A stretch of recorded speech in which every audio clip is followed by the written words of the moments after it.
सभी छोटे बड़े श्रोताओं को सुनीता भटनागर का प्यार भरा नमस्कार। ऑडियो स्टोरीज के हमारे चैनल कहानी जगत में आप सभी का स्वागत है।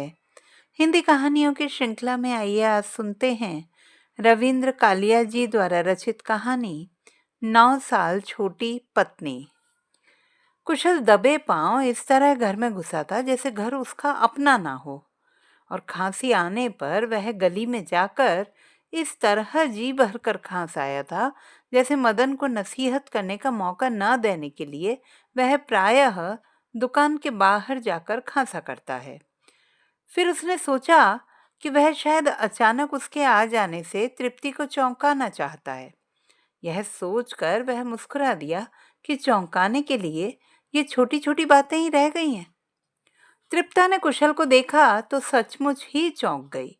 उसने कुशल को देखते ही कागजों का एक पुलिंदा ट्रंक में छिपा दिया, जिसे वह दीवार से पीठ टिकाए फुसफुसाकर बड़ी एकाग्रता से पढ़ रही थी। उसकी आवाज में उतार चढ़ाव को भी लक्षित किया जा सकता था। उसने हाल ही में धोए हुए बालों को जूड़े के रूप में इकट्ठा करके उन पर अपना सर इस तरह से रखा हुआ था जैसे बालों से तकिए का काम ले रही हो। कुशल को देखते ही उसके माथे पर ढेर सा पसीना इकट्ठा हो गया और वह खड़ी हो गई। उसके बाल खुलकर कंधों पर बिखर गए। उसने कार्निश से लाल रंग का रिबन उठाया और बाल बांधने लगी। कुशल ने खाट पर बैठकर अपने जूते उतारे और बोला, आज मदन दिल्ली गया है। और मैं उठाया। तृप्ता की कमीज पसीने से देह पर चिपकती जा रही थी और गर्दन से पसीने के कतरे चूकर कॉलर बोन पर ऐसे रेंग रहे थे जैसे मेघ के बाद बिजली की तारों पर पानी रेंगता है। उसने कमीज के पल्लू से मुंह पोंछा और बोली, आज तो बहुत गर्मी है। फिर उसने ट्रंक को खाट के नीचे सरकाते हुए कहा, मैं तो समझी थी कि प्रकाश खाना लेने आया होगा। आप इस समय कैसे आ गए? फिर उसने कुशल के चेहरे की ओर देखते हुए पूछा, तबीयत तो ठीक है? कुशल सोचने लगा कि यदि वह तृप्ता के स्थान पर होता तो इस समय कैसे आ गए के स्थान पर कहाँ से टपक पड़े कहता। तृप्ता को उत्तरोत्तर सुर्ख होते देखकर और ढूंढने पर भी ना मिलने के अंदाज में इधर उधर घूमते हुए और दृष्टि दौड़ाते देखकर कुशल ने जेब से माचिस निकालकर तृप्ता की ओर फेंकते हुए कहा, यह लो। तृप्ता ने माचिस दबोच ली और बोली, आप कैसे जान गए थे कि मैं माचिस ढूंढ रही थी? कुशल को मालूम था कि तृप्ता माचिस नहीं ढूंढ रही थी, बल्कि छोटी सी बात को लेकर परेशान हो रही थी। उसने केवल उसकी घबराहट कम करने के लिए ही माचिस फेंकी थी। फिर उसने कहा, मैं जानता था स्टोव पर तुम्हारी नजर नहीं जाएगी, हालांकि तुम्हें मालूम है कि माचिस वहीं पड़ी रहती है। तृप्ता ने स्टोव जलाया और चाय का पानी चढ़ा दिया और फिर स्वयं भी कुशल के निकट खाट पर आकर बैठ गई और पैर हिलाने लगी। कुशल ने कहा, पैर क्यों हिला रही हो? तृप्ता ने पैर हिलाने बंद कर दिए और पास रखा तौलिया उठाकर रगड़ रगड़ कर मुंह साफ करने लगी। पसीना सूख गया था और वह फिर भी तौलिया नहीं छोड़ रही थी। कुशल ने उसे आश्वस्त और शांत करने के लिए अपने लहजे को भरसक स्वाभाविक बनाते हुए कहा, कहानी लिख रही थी क्या? उसने तृप्ता की पीठ थपथपाते हुए कहा, मुझे लगता है कि तुम कहानियां लिखती रहो तो बहुत बड़ी लेखिका हो जाओगी। तृप्ता कुशल की ओर देखकर मुस्कुराई और उसकी बुशर्ट पर रेंगती हुई एक चींटी फेंकते हुए बोली, शादी के बाद तो कुछ भी नहीं लिखा। वही पुरानी कहानी पढ़ रही थी जिसे सुनकर आपने मेरा बहुत मजाक उड़ाया था। वह फिर पैर हिलाने लगी और शिकायत की मुद्रा में कुशल की ओर देखने लगी। कुशल ने महसूस किया कि कई बार बेवकूफ बनाकर उतना मजा नहीं आता जितना बनकर आता है, परंतु जब तृप्ता बिल्कुल निश्चिंत हो गई कि कुशल पूरा बेवकूफ बन चुका है तो कुशल को अच्छा नहीं लगा। उसने कहा, अजीब बात है, टांगे तो मेरी दर्द कर रही हैं और हिला तुम रही हो। फिर उसने कुछ देर चुप रहकर कहा, तृप्ता जरा मेरी ओर देखो। तृप्ता ने तौलिए को ऊपर सरका कर थोड़ी सी आंख नंगी की और फिर तुरंत मुंह छिपाती हुई बोली, आप मुझे डरा क्यों रहे हैं? डरा कैसे रहा हूं? कुशल को हल्की सी खुशी हुई। उसने तृप्ता के हाथ से तौलिया खींचते हुए कहा, देखो, स्टोव शायद बुझ गया है। तृप्ता अतिरिक्त त्वरा से भागकर स्टोव की ओर गई, जैसे दूध उफन गया हो, और फिर कुशल की ओर पीठ करके स्टोव के निकट की पटड़ी पर बैठ गई। सहसा कुशल को लगा कि बाथरूम का नल खुला है। वैसे बाथरूम का नल तब तक खुला रहता है जब तक म्यूनिसिपैलिटी उसकी रगों को पानी मुहैया कर सकती है। इससे पहले गली में शोर कर रहे बच्चों की आवाज भी उसे सुनाई नहीं दे रही थी। बच्चों का शोर सुनकर वह सहसा मुस्कुरा दिया। मदन जब कभी मूड में होता है तो दुकान में आने वाले ग्राहकों को कभी कभी कुशल का हवाला देकर सुनाया करता है कि भारत में तभी चैन से सोया जा सकता है। चुटकी बजाकर साथ ही वह कुशल को हाफ सेट चाय का ऑर्डर देने का संकेत करते हुए अपनी बात जारी रखता है। जब रात को आप बच्चों की चिल्लपों को लोरी समझें और सुबह गली के नन्हे मुन्नों के सामूहिक रोदन से आप घड़ी का अलार्म का काम ले लें। इतवार के दोपहर तो कुशल जैसे तैसे करके घर में ही बिता लेता है, परंतु इस समय बच्चों की धींगा मुस्ती न तो लोरी का काम दे रही थी और न ही घड़ी के अलार्म का। उसने तृप्ता से पूछा, क्यों तृप्ता, गली के बच्चों के स्कूल कब खुल रहे हैं? तृप्ता ने मुस्कुराकर पीछे की ओर देखा। वह शायद अब तक संभल चुकी थी, या शायद उक्त प्रश्न की संभाव्यता से प्रभावित होकर उसने सोच लिया था कि कुशल की दृष्टि इतनी पैनी नहीं है जितनी कि वह समझ बैठी है। वह स्टोव से केतली उतारने लगी। उसने कुशल के लिए चाय का प्याला तैयार किया और कुशल को पकड़ाते हुए बोली, आप शेव बना लें, मैं तब तक आपके कपड़े आयरन कर दूं। कितना अच्छा रहे अगर आज पिक्चर चले। मेरा ख्याल है कि पिक्चर तो हम मदन के लौटने तक जा नहीं सकेंगे।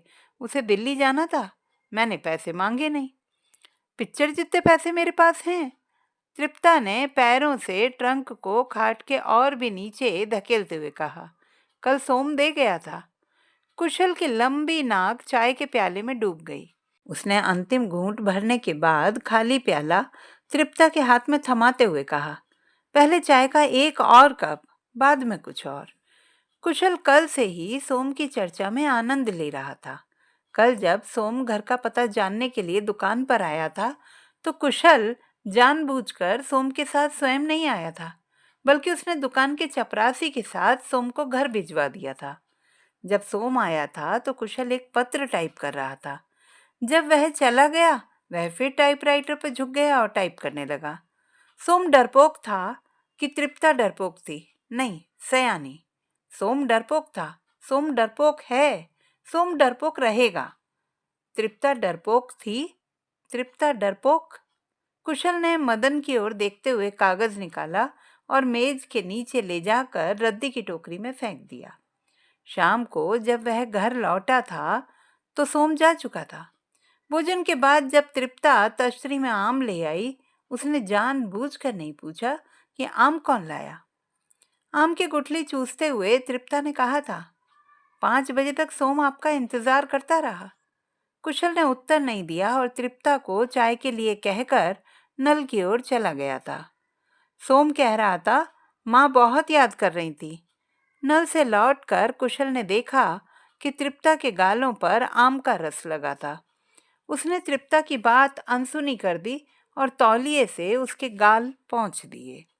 चाय का दूसरा प्याला पीते पीते कुशल भी पसीने से भीगने लगा। उसने बुशर्ट उतार कर खाट पर रख दी और अपनी छाती के घने बालों में तिरता हुआ पसीना पोंछने लगा। काले बालों के बीच एक सफेद बाल पर उसकी दृष्टि गई तो उसने उसे उंगली पर लपेटकर जड़ समेत उखाड़ दिया और फिर छाती पर हाथ फेरने लगा। तृप्ता ने टेबल घसीट कर कुशल के आगे कर दिया और उस पर शेव का सामान टिका दिया। कुशल मुंह पर हाथ फेरते हुए आईने में अपना चेहरा देखने लगा। आप अब शेव बना लीजिए, तृप्ता ने कहा और कुशल की उतारी हुई बुशर्ट को चुईया की दुम की तरह पकड़कर बाथरूम में ले गई। कुशल ने रेजर में ब्लेड फिट किया और देर तक मुंह पर साबुन का झाग मलता रहा, परंतु उसका शेव बनाने का जी नहीं हो रहा था। उसे मालूम था कि अगर उसने शेव बना ली तो नहाना भी पड़ेगा, और नहाने के लिए वह बिल्कुल तैयार नहीं था। उसकी पिंडलियों में दर्द हो रहा था और देह का हर जोड़ टूट रहा था। यह सुबह से हो रहा था और यही कारण था कि वह सुबह भी बिना नहाए निकल गया था। इस अद्भुत थकावट और विचित्र दर्द से कुंद होकर आज सुबह उठते ही उसने तृप्ता से कहा था कि क्या कारण है, वह कल से अतिरिक्त प्रेम कर रही है। कुशल को चेहरे पर झांक करते देखकर तृप्ता ने पूछा था कि वह क्या सोच रहा है। यही कि कुशल ने रेजर को पानी में गीला करते हुए कहा था, इस पहेली को एक नई खाट ले आऊंगा। तृप्ता को सुझाव बड़ा फिजूल लगा। बोली, मैं तो बहुत कम जगह घेरती हूँ, कई बातें अभी तुम्हारी समझ में नहीं आ सकती, तुम अभी बच्ची हो। कुशल ने आईने में से तृप्ता की ओर कनखियों से देखते हुए कहा, कई बार तो तुम्हारे मुंह से दूध की भी बू आती है। तृप्ता कुछ देर अवाक सी उसकी ओर ताकती रही, फिर बाथरूम में चली गई। जब वह स्नान करके लौटी तो कुशल तब भी चेहरे पर झाग बना रहा था। तृप्ता को देखकर उसके दिमाग में किसी छायावादी कवि की पंक्तियां तैरने लगीं। उन्हें पकड़ने की बजाय वह तृप्ता को चेतावनी देने के लहजे में कहने लगा कि वह भविष्य में उसे शेव बनाने और स्नान करने के लिए कभी ना कहे। उसकी इच्छा होगी तो वह खुद स्नान कर लेगा। इतने में बाहर का दरवाजा खुला और किसी के आने की पदचाप सुनाई दी। तृप्ता ने उचक्कर बाहर देखा और बोली, सुब्बी है। सुब्बी नीली आंखों वाली स्लिम सी तृप्ता की हम उम्र लड़की है। उसने आंगन में आकर कुशल को देखा तो जीभ निकाल कर भाग गई। सुबह बहुत खराब लड़की है, तृप्ता ने कहा। लड़कियां सभी खराब होती हैं, कुशल ने कहा। वह जानता था कि तृप्ता की नजरों में सुब्बी क्यों खराब है। कुशल शेव बनाता रहा। तृप्ता कुछ क्षण रुककर बोली, देखने में कितनी भोली लगती है, पर मुई के पास लड़कों के खत आते। आईने में कुशल का चेहरा मुस्कुराने लगा। उसने ठुड्डी पर रेजर चलाते हुए कहा, देखने में तो तुम भी बहुत भोली लगती हो। तृप्ता के चेहरे पर हवाइयां उड़ते देखकर उसने बात का रुख पलटा। जवान लड़की को लोग ऐसे ही बदनाम कर देते, मैं भला उसकी बदनामी क्यों करूंगी। तृप्ता ने बाह में पहनी चूड़ियां उंगलियों से घुमाते हुए कहा, मैंने खुद देखे हैं उसके पास दर्शन के खत। नास पीटे उनके जवाब भी लिखती है। तुम क्या खाक कहानियां लिखती होंगी। कुशल के मुंह में साबुन चला गया था। उसने तौलिए से होंठ साफ किए और बोला, खत लिखने में क्या बुराई है। कहानी लेखिका को कुछ तो उदार होना चाहिए। कुशल ने अपनी टांग से ट्रंक को थोड़ा सा सरका दिया और फिर वह ऐसे पैर हिलाने लगा जैसे ट्रंक संयोग से छू गया हो। आप कोई और मकान देखिए, तृप्ता ने कहा। चीजें रखने के लिए भी जगह नहीं है। सारी रात ट्रंक मेरी पीठ पर चुपता रहता है। सोने से पहले ट्रंक को खाट के नीचे से निकाल दिया करो। कुशल ने कहा, आप शेव क्यों नहीं बनाते। शेव तो अब बन ही जाएगी। कुशल रेजर को पानी के गिलास में घुमा रहा था। जब साबुन उतर गया तो उसने कहा, सुब्बी तो अभी बिल्कुल मासूम है। मुझे समझ में नहीं आता कि तुम उसके बारे में उल्टी सीधी बातें क्यों सोचती रहती हो। आपको बात का पता नहीं होता और क्या। खत लिखने में मुझे तो कोई बुराई नजर नहीं आती। कुशल ने जानबूझकर तृप्ता से आंख नहीं मिलाई। तृप्ता को कुछ सोचते हुए उसने कहा, खत लिखने के अलावा भी कुछ करती हो, मैं सोच नहीं सकता। तुम इस बात को क्यों भूल जाती हो कि अक्सर लड़कियां डरपोक होती हैं। आपको उसी दिन पता चलेगा जब उसके भागने की खबर मिलेगी। अगर सुब्बी ऐसी लड़की है तो तुम उसके साथ संबंध क्यों रखे हो। मैं तो उसे समझाती रहती हूँ। क्या समझाती रहती हो। कुशल के गाल पर एक कट आ गया। यही कि दर्शन खत लिखता है तो वह जवाब क्यों देती है। कुशल ने तौलिए से गला साफ किया और दूसरे ही क्षण खून का एक और कतरा चमकने लगा। तृप्ता भागकर डेटॉल ले आई। रुई से उसके गाल पर लगाते हुए बोली, मैंने उसे यह भी समझाया है कि वह दर्शन से कहे कि जब तक वह उसके पिछले खत नहीं लौटाएगा वह उससे बात नहीं करेगी। कुशल ने कह कहा लगाया और बोला, तुम जरूर उसे फंसाओगी। फंसाओगी कैसे। उससे ना तो खतों को नष्ट करते बनेगा और संभाल कर रखेगी तो किसी वक्त भी राज खुल सकता है। कुशल ने कहा, भाड़ में जाए सुब्बी और उसके खत।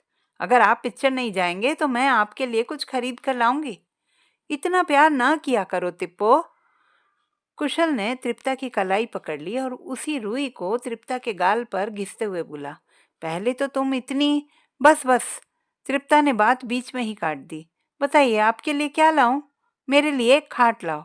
कुशल की पिंडलियों में फिर जोरों का दर्द होने लगा था। तृप्ता जैसे प्रेम के अतिरेक में मचल उठी, गिनाने लगी। नहीं, खाट नहीं, एक नई बुशर्ट, एक आपकी प्रिय पुस्तक, नया टूथब्रश और उसने कुछ सोचते हुए कहा, और टॉफियाँ, लॉलीपॉप। तुम सिर्फ टॉफियाँ लॉलीपॉप ले आओ। नहीं, मैं सब चीज़ें लाऊंगी। तुम्हारे पास कितने पैसे हैं? 5 रुपए। तृप्ता ने थूक निगलते हुए कहा। 5 रुपयों से तो ये सब नहीं आएगा। तुम्हारे पास जरूर और पैसे होंगे। कसम से इतने ही हैं, तृप्ता ने कहा। आप सोम से पूछ लें, वह 5 रुपए ही देकर गया था। कुशल शेव बना चुका था, परंतु तुरंत नहाना नहीं चाहता था। बोला, भला तुमने सोम से पैसे क्यों लिए? तृप्ता का चेहरा छिले आलू की तरह हो गया। बोली, आपने मना किया होता तो कभी ना लेती। पैसे लेने में तो कोई हर्ज नहीं था। कुशल ने कहा, क्यों नाहक उसका खर्च करवाया जाए? उस दिन दुकान पर आया तो बहुत से फल भी लेता आया था। झूठ बोलकर उसे खुशी हुई। आपने बताया क्यों नहीं? भला इसमें बताने की क्या बात थी? और फिर तुमने भी तो नहीं बताया था कि वह पैसे दे गया है। बता तो दिया है। खैर, कुशल ने बात समाप्त होते देखकर टोका दिया। सुम तुम्हारा क्या लगता है? बुआ का लड़का है, आपको कई बार तो बताया है, उसने चिढ़कर कहा। मैं हर बार भूल जाता हूँ, कुशल ने हंसते हुए कहा। तुम्हारे ब्याह में सबसे अलग थलग खड़ा जिस ढंग से रो रहा था, उससे तो मैंने अनुमान लगाया था कि जरूर रकीब होगा। रकीब के माने क्या होते हैं? तृप्ता ने तुरंत पूछा।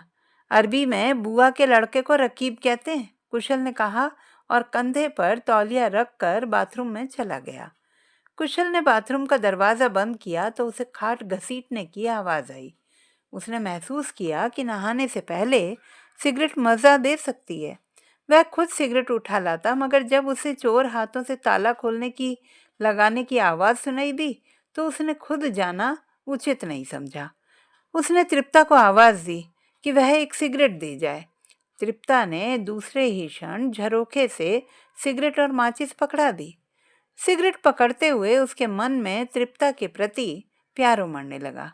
उसे लग रहा था कि वह अपने मनोरंजन के लिए तृप्ता को परेशान कर रहा है। यह मनोरंजन का साधन भी अचानक उसके हाथ लग गया था। उस दिन एक पुस्तक ढूंढते ढूंढते वह तृप्ता के ट्रंक की भी छानबीन न करता तो शायद इससे वंचित ही रहता। पुस्तक न मिलने पर उसने महसूस किया था कि ट्रंक में वक्त काटने के लिए बहुत सी रोचक सामग्री भरी पड़ी है। ट्रंक में कपड़ों के नीचे एक साधारण सा पर्स पड़ा था। पर्स में मैट्रिकुलेशन का सर्टिफिकेट, तुड़ी मुड़ी सी दो एक तस्वीरें जिनमें युवक भेष में तृप्ता का एक चित्र था, माला से बिखरे हुए कुछ मोती, एक मैला पिक्चर पोस्ट कार्ड, एक सेंट की लगभग खाली शीशी बहुत हिफाजत से रखी हुई थी। मैट्रिकुलेशन का सर्टिफिकेट देखकर कुशल शिथिल हो गया था। उसे लग रहा था जैसे अनजाने में उसे चूजा जिबह हो गया हो। सर्टिफिकेट के हिसाब से तृप्ता की उम्र कुशल से 9 साल कम बैठती थी। उसने सर्टिफिकेट से तृप्ता के अंक भी ना पड़े थे कि वापस पर्स में रख दिया। ट्रंक में सबसे नीचे अखबार का एक बड़ा कागज बिछा था, मगर साफ पता चलता था कि कागज के नीचे कुछ है, क्योंकि कागज एक जगह से ऐसे उठा हुआ था जैसे उसके नीचे एक बड़ा मेंढक पड़ा हो। कुशल ने बड़ी एहतियात से वह मेंढक निकाला था। कागजों का एक खस्ता पुलिंदा था जिसमें दोनों के खत थे, सोम के भी और तृप्ता के भी, जो शायद तृप्ता ने चालाकी से वापस ले लिए थे या सोम ने शराफत से लौटा दिए थे। खत पढ़ते पढ़ते कुशल कितनी देर तक हंसता रहा था।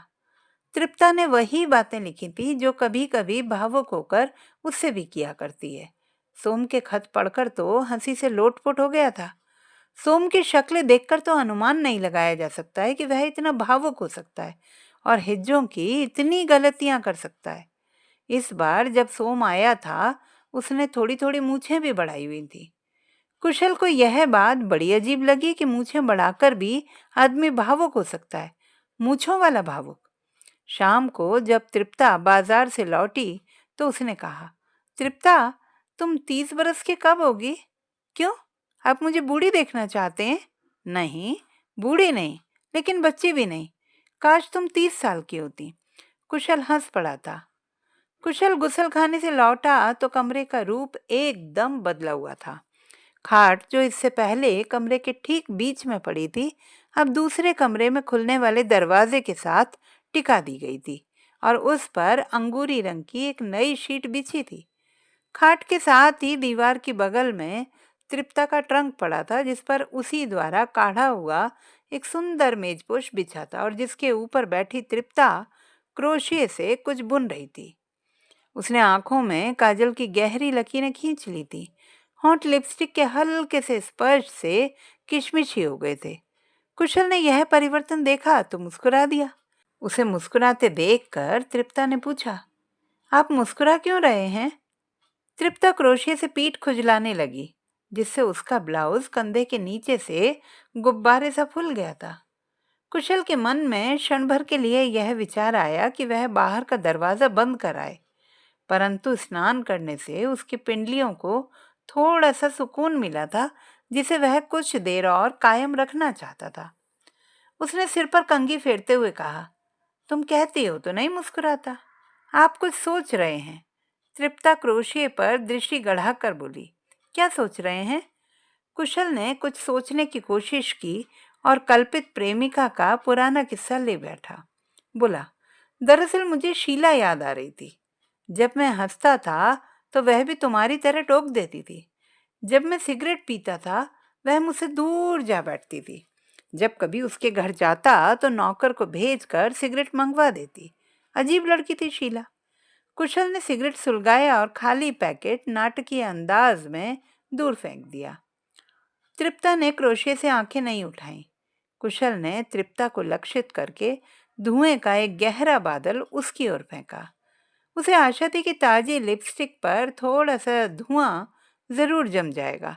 अपनी बात का प्रभाव ना होते देखकर उसने बात आगे बढ़ाई कि कैसे वह शीला के साथ पिकनिक पर जाया करता था और बस बस, और नहीं सुनूंगी मैं। तृप्ता ने क्रोशिये से आंखें उठाकर कुशल की ओर अविश्वासपूर्वक देखते हुए कहा, आप मुझे बेवकूफ बना रहे हैं। कुशल ने एक लंबा कश लिया और बोला, अच्छा, अब तुम मुझे बेवकूफ बनाओ। इस बार उसने नाक से धुआं छोड़ा। तृप्ता को चुप देखकर उसने कहा, बनाओ भी? क्या यही बेवकूफ? उसने तृप्ता की ओर सरकते हुए कहा, तुम शायद समझती हो कि मैं पहले ही बेवकूफ हूं। बेवकूफ तो आप मुझे बना रहे हैं। तृप्ता का चेहरा सुर्ख हो गया था और कड़वाहट पी जाने से उसने रुआंसी सी होकर कहा, रकीब के माने क्या होते हैं? बुआ का लड़का। कुशल ने सिगरेट के टुकड़े को पैर से मसल दिया। महान लेखिका होकर इसका अर्थ भी नहीं पता। कुशल को मालूम था कि अब वह कहानी लेखिका का लबादा उड़ने के लिए विवश है। आपको मेरा कुछ पसंद भी है? तृप्ता की आंखों में पानी चमकने लगा था। वह चाहता तो आसानी से तृप्ता को रुला सकता था, परंतु उसने ऐसा नहीं किया। इधर उधर सिगरेट का कोई बड़ा टुकड़ा ढूंढते हुए उसने निहायत सादगी से कहा, निश्चित ही मुझे तुम्हारी रचनाएं पसंद आ सकती हैं, लेकिन तुम सुनाओ तब तो। तृप्ता ने कुशल की ओर नहीं देखा, उसकी बात भी अनसुनी कर दी। घुटनों में सिर देकर बैठ गई। पहले जो कुशल के जी में आया कि तृप्ता को चुप करवाया जाए और उसी बहाने प्यार भी किया जाए, परंतु उसने महसूस किया कि तृप्ता भावुकता रहित प्यार को स्वीकार नहीं कर पाएगी। उसने घुटनों पर झुकी तृप्ता की ओर देखा और पांव में चप्पल पहनने लगा। तृप्ता के झुककर बैठने से उसकी पीठ भरी पूरी और मांसल लग रही थी। सफेद वायल के ब्लाउज में से उसके ब्रेजियर की कसी हुई तनियां नजर आ रही थी। तृप्ता ने कुशल को चप्पल घसीटते हुए बाहर जाते देखा तो सिसकियां भरने लगी। कुशल के मन में तृप्ता के प्रति करुणा उमड़ रही थी। उसे दुकान से इस प्रकार उठाने में कोई तुक नजर नहीं आ रही थी। उसे मालूम है कि अब वह तृप्ता को जितना भी मनाने का प्रयत्न करेगा, वह उसी मात्रा में रूठती चली जाएगी। मनाने के इस लंबे सिलसिले से तो दुकान पर दिन भर टाइप करना कहीं आसान है। कुशल ने सोचा और पनवाड़ी से सिगरेट का पैकेट लिया। वह लौटा तो भरे टब में पानी गिरने की वही चिर परिचित आवाज सुनाई दी। उसे लगा जैसे सहसा किसी ने देर से उसके कानों में रखी रुई निकाल फेंकी हो, या वह बरसों पुराने माहौल में लौट आया हो। उसने देखा तृप्ता खाट पर औंधी लेटी थी और उसने अपना मुंह तकिए में छिपा रखा था। स्टोव पर पानी उबल रहा था और जले हुए कागज स्टोव पर रखे पानी में तिर रहे थे। कुशल ने बड़ी एहतियात से एक स्याह कागज उठाया और तृप्ता की पीठ पर पापड़ की तरह चूर्ण करते हुए बोला, कहानी जला डाली क्या? उठो, ब्याहता स्त्रियां बच्चों की तरह रोया नहीं करती। तृप्ता, जो धीमे धीमे सुबक रही थी, फफक फफक कर रोने लगी और उसकी हिचकी बंध गई। कुशल खाट के निकट पड़े ट्रंक पर बैठ गया और खुले ताले से खेलने लगा, जो मेज पोश पर पेपर वेट सा पड़ा था। सिगरेट सुलगा कर भी वह तृप्ता को चुप कराने का साहस न बटोर सका। उसे लग रहा था कि तृप्ता का रोना बिल्कुल जायज है। तो दोस्तों, ये थी हमारी आज की कहानी। आपको कैसी लगी कमेंट बॉक्स में लिखना ना भूलें। चैनल को सब्सक्राइब करें, लाइक करें और मित्रों के साथ शेयर करें।